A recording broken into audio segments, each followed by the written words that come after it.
Tomioka Giyuu.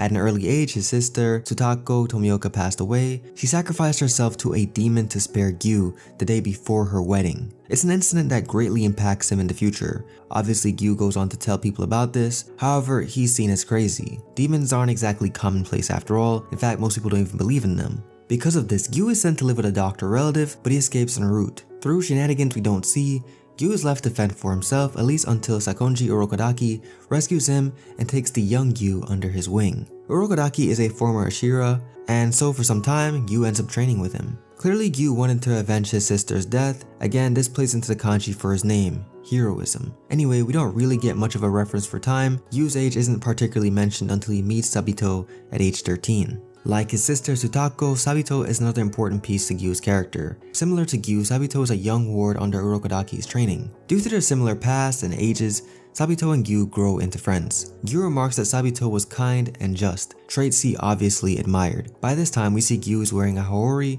the same color as his sister, something he carries on even into his adulthood. Yet, all is not well. At some point, both would-be demon slayers enter the final selection. Giyuu is injured by the first demon he encounters, but is swiftly saved by Sabito. Before he can thank Sabito though, the young swordman runs off to help others. The week on Fujikasane Mountain passes in a daze for Giyuu. Eventually he comes to just as the week is up. However, he learns an unfortunate truth, a certain guilt he carries throughout his life. Sabito killed every demon on the mountain, but died. Nakime's Infinity Castle. Not long after, the pair are surprised by Akaza. Giyuu is sent hurling away by Akaza's blood demon art. However, you can't keep a good Hashira down.